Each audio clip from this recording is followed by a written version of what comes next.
Ce qui se passe en ce moment même au Cameroun pourrait tout changer. Des milliers de personnes bravent l'interdiction gouvernementale et descendent dans les rues. Les images que vous allez voir sont historiques. Le peuple camerounais dit « stop ». Est-ce le début d'une révolution?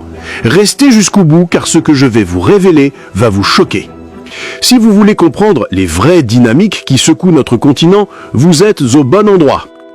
Aujourd'hui, on plonge au cœur d'une situation explosive au Cameroun.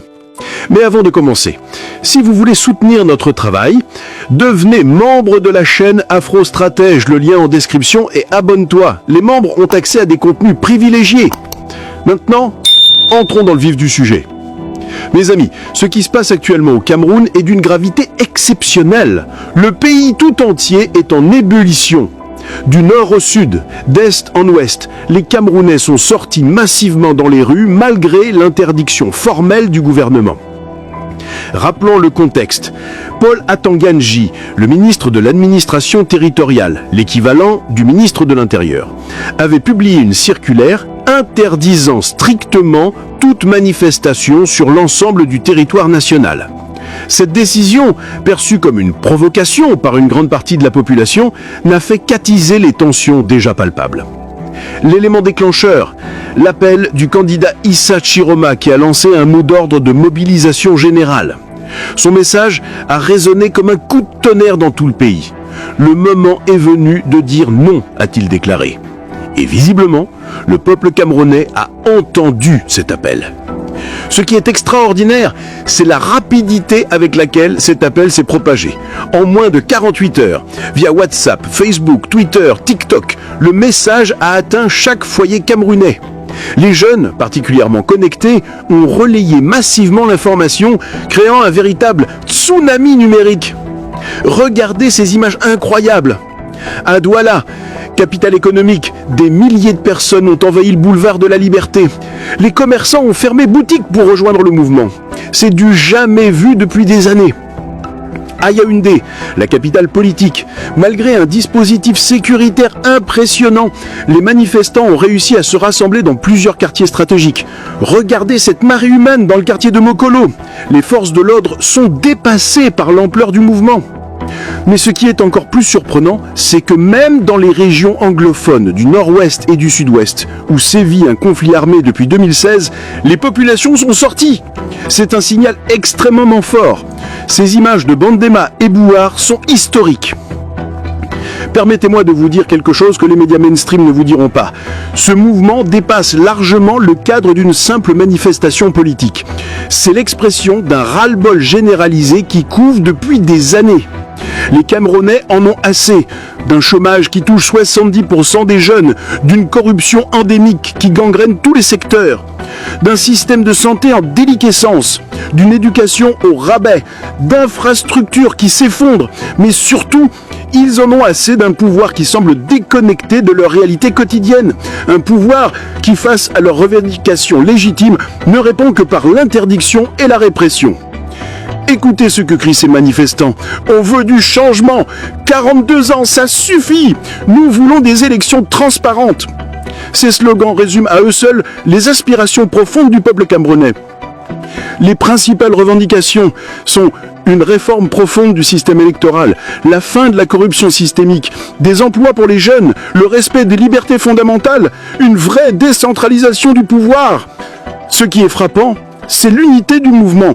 Regardez ces images, jeunes et vieux, hommes et femmes, francophones et anglophones, tous unis dans la même détermination.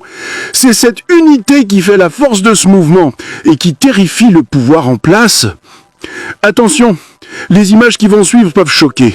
Malheureusement, comme souvent dans de telles situations, le pouvoir a répondu par la force. Des témoignages nous parviennent de plusieurs villes faisant état de violences policières. À Bafoussem, des manifestants pacifiques auraient été chargés par les forces anti-émeutes. Les gaz à lacrymogènes ont été utilisés massivement. Des vidéos circulant sur les réseaux sociaux montrent des scènes de chaos total. Plus grave encore, des informations non confirmées font état de blessés, voire pire dans certaines localités. Nous restons extrêmement prudents sur ces informations. Des confirmations officielles, mais si ces faits se confirment, cela constituerait une escalade dramatique. Il faut replacer ces événements dans un contexte régional plus large. Le Cameroun n'est pas un cas isolé. Regardez ce qui se passe autour, au Tchad, au Gabon, en Centrafrique. Partout, les peuples se réveillent. C'est un véritable printemps africain qui semble se dessiner. Les populations, notamment les jeunes, qui représentent 60% de la population, ne supportent plus ces régimes qui s'éternisent au pouvoir. Ils veulent leur part du gâteau. Ils veulent décider de leur avenir. Le Cameroun, considéré jusqu'ici comme un îlot de stabilité relative en Afrique centrale, est-il en train de basculer? La question mérite d'être posée, car si le Cameroun s'embrase, c'est toute la région qui pourrait être déstabilisée. Mes amis, ce qui se joue au Cameroun dépasse largement les frontières nationales. Le pays est un carrefour stratégique en Afrique centrale. Port de Douala, ressources pétrolières, position géographique, les enjeux sont colossaux. La France, ancienne puissance coloniale, observe avec inquiétude la situation. Ses intérêts économiques sont considérables. Les entreprises françaises contrôlent des pans entiers de l'économie camerounaise. Mais attention, de nouveaux acteurs sont en embuscade. La Chine, la Russie, les États-Unis, tous lorgnent sur ce pays aux ressources immenses. Cette crise pourrait rebattre complètement les cartes géopolitiques dans la région. Ce qui est révolutionnaire dans ce mouvement, c'est le rôle central de la jeunesse. Ces jeunes, nés après 1990, n'ont connu qu'un seul système. Ils en ont marre, ils veulent du changement et ils le veulent maintenant. Regardez leur visage, cette détermination, cette énergie. Ils n'ont plus peur. Les réseaux sociaux leur ont donné une voix. Ils s'organisent, ils se mobilisent, ils résistent. Cette génération est différente. Elle est connectée au monde. Elle sait ce qui se passe ailleurs. Elle sait que le changement est possible. Et elle est prête à se battre pour l'obtenir. La communauté internationale commence à réagir. L'Union africaine appelle au dialogue et à la retenue. Les Nations unies se disent préoccupées par la situation. L'Union européenne évoque la nécessité de respecter les droits fondamentaux.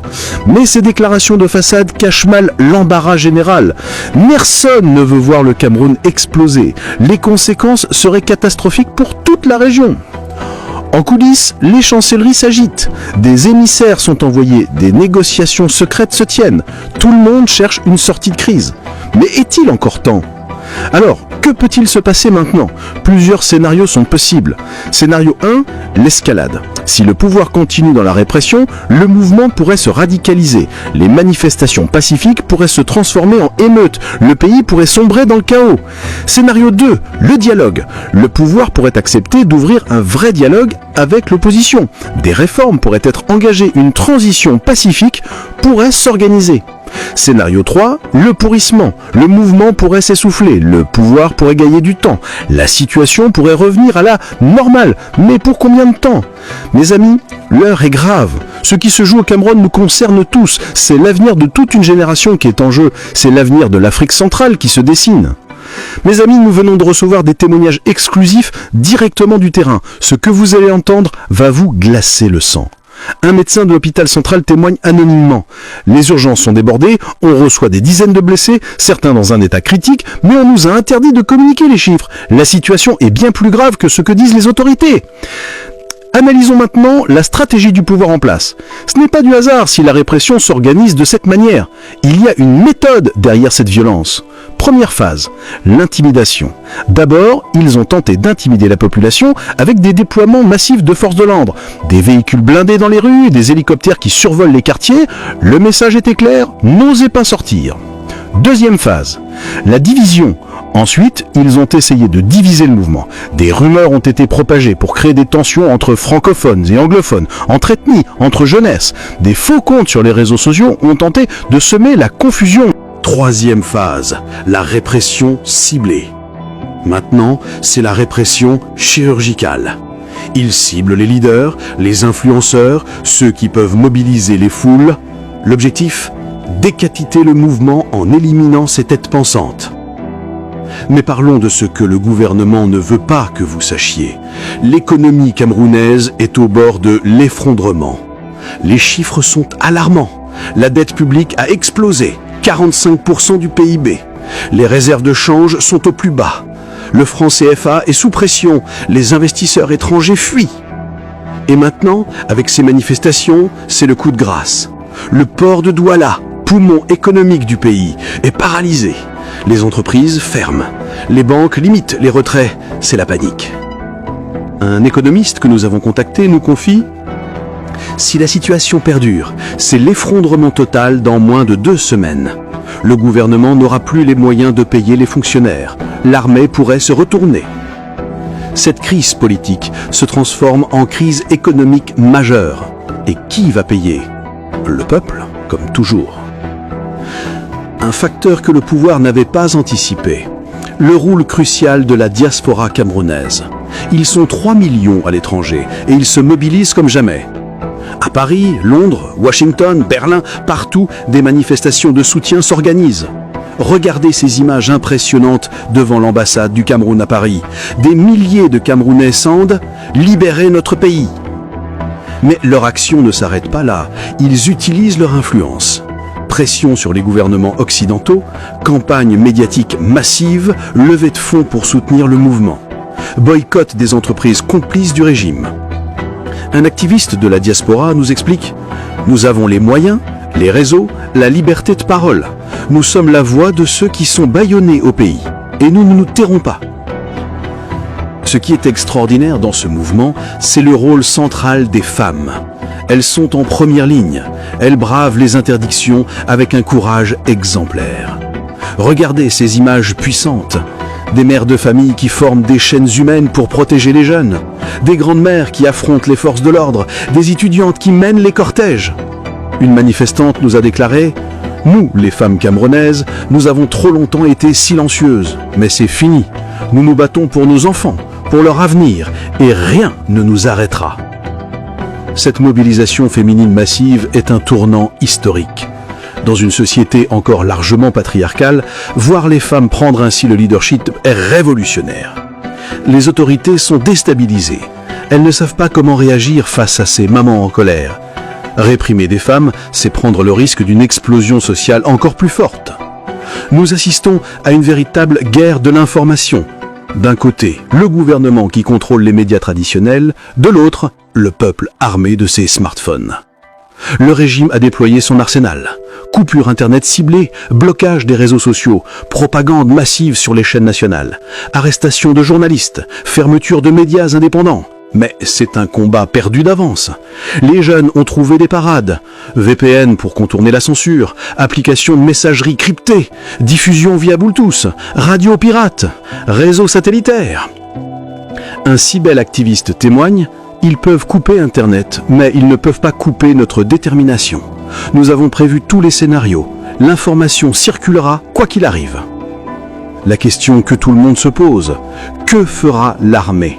C'est le facteur qui pourrait faire tout basculer. Des sources internes nous rapportent des tensions au sein de l'institution militaire. Les jeunes officiers seraient divisés, certaines unités auraient refusé de réprimer, des désertions seraient signalées. Le moral des troupes serait au plus bas.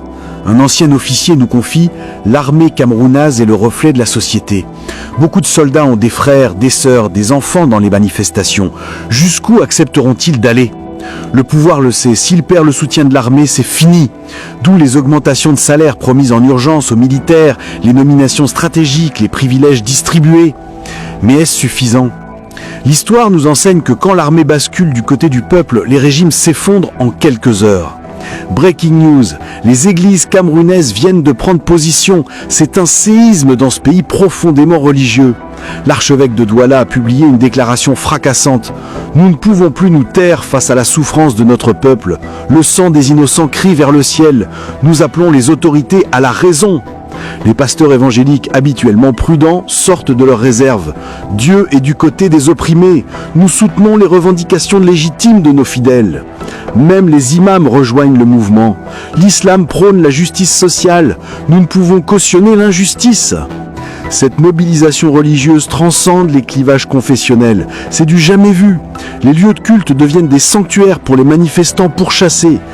En coulisses, c'est l'effervescence diplomatique. Les ambassades sont en alerte maximale. Les câbles diplomatiques fusent. Informations exclusives. Une réunion d'urgence du Conseil de sécurité de l'ONU serait en préparation. La France, les États-Unis et le Royaume-Uni négocient une position commune. L'Union africaine envoie une mission de médiation dirigée par l'ancien président sud-africain. La CEDEAC convoque un sommet extraordinaire. Un diplomate occidental nous confie sous anonymat, la situation est explosive. Si ça dégénère, c'est toute la région qui peut s'embraser. Les enjeux dépassent largement le Cameroun. Mais attention aux faux amis. Certains pays voisins voient dans cette crise une opportunité. Des mouvements de troupes suspects sont signalés aux frontières. Le spectre d'une déstabilisation régionale plane. Attention, ce que je vais vous révéler maintenant est explosif. Nos sources nous ont transmis des documents confidentiels qui éclairent la situation d'un jour nouveau. Premier scandale, des comptes bancaires secrets à l'étranger, des milliards de francs CFA détournés alors que le peuple crève. Les noms qui apparaissent vont vous choquer. Deuxième révélation, des contrats léonins avec des multinationales. Les ressources du pays bradées, le pétrole, le bois, les minerais, tout part à l'étranger pour des miettes. Troisième bombe, des écoutes téléphoniques qui prouvent la panique au sommet de l'État. Il faut mater cette rébellion coûte que coûte, entend-on sur un enregistrement. Ces documents sont en train d'être authentifiés par des experts. S'ils sont confirmés, c'est un tsunami politique qui va déferler. Ce qui se passe au Cameroun a des répercussions dans toute l'Afrique. C'est l'effet domino tant redouté par les régimes en place. Les régimes tentent de se coordonner, des réunions secrètes se tiennent, ils échangent des techniques de répression, mais peuvent-ils arrêter le cours de l'histoire ?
Martin Luther King disait « L'injustice quelque part est une menace pour la justice partout ». Cette phrase n'a jamais été aussi vraie. Alors oui, continuons le combat, pour la liberté, pour la justice, pour nos enfants, pour l'Afrique que nous méritons. Nous devons rester vigilants, nous devons documenter ce qui se passe, nous devons faire entendre la voix du peuple camerounais. Les médias internationaux commencent à peine à s'intéresser à la situation. C'est notre responsabilité de relayer ces informations, de montrer au monde ce qui se passe réellement, de ne pas laisser ce mouvement mourir dans l'indifférence générale. Ce que nous voyons au Cameroun, c'est l'histoire en marche. C'est un peuple qui dit stop, c'est une génération qui prend son destin en main, c'est l'Afrique qui se réveille. Que vous soyez camerounais ou pas, ce combat est le vôtre. Car ce qui se joue là-bas, c'est notre avenir à tous. C'est le combat pour la dignité, pour la justice, pour la liberté. Le chemin sera long, il sera difficile, il y aura des sacrifices. Mais l'histoire nous enseigne qu'aucun pouvoir ne peut indéfiniment résister à la volonté d'un peuple uni et déterminé. Si cette vidéo vous a touché, partagez-la massivement. Le monde doit savoir ce qui se passe au Cameroun. Likez, commentez, faites tourner l'information. Et surtout, regardez immédiatement cette autre vidéo de notre chaîne. Cliquez sur la vignette qui apparaît à l'écran.